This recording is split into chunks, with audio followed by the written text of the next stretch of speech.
नमस्कार, सार्वमंथन न्यूज महाराष्ट्रमध्ये आपलं स्वागत. पाहुयात आजची सविस्तर बातमी.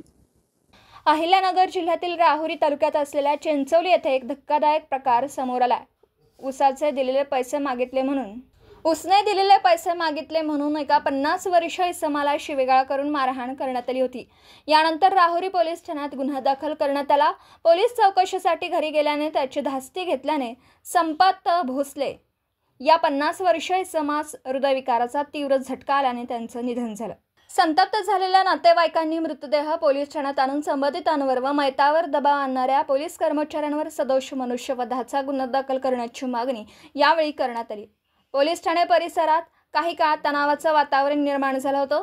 या घटनेतील मयत संपत सुखदेव भोसले वय वर्ष 50 राहणार चिंचोली तालुका राहुरी यांनी नामदेव माधव गागरे यास 500 रुपये उसने दिले होते.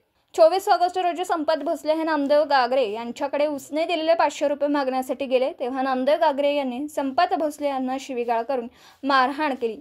त्यानंतर त्याने संपत भोसले त्यांच्यावर मारहाणीचा गुन्हा दाखल केला. पोलीस पथक संपत भोसले यांच्याकडे चौकशीसाठी गेलं. त्याची धास्ती घेतल्याने संपत सुखदेव भोसले यांनी हृदयविकाराचा तीव्र झटका आला आणि ते मयत झाले, अशी माहिती मयत संपत भोसले यांच्या नातेवाईकांनी दिली आहे.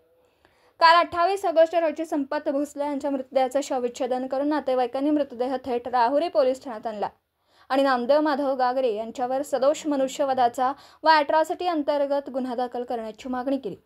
त्यामुळे पोलीस ठाणे आवारात काही काळ तणाव निर्माण झाला होता.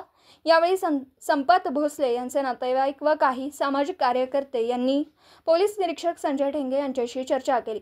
त्यानंतर नातेवाईकांनी मृतदेह घरी नेऊन अंत्यविधी केला. मात्र यावर पोलीस प्रशासन काय भूमिका घेणार हे पाहणं महत्त्वाचं ठरणार. सार्वमंथन न्यूज महाराष्ट्र, राहुरी, अहिल्यानगर. सार्वमंथन न्यूज महाराष्ट्राला लाईक करा, शेअर करा, सबस्क्राईब करा.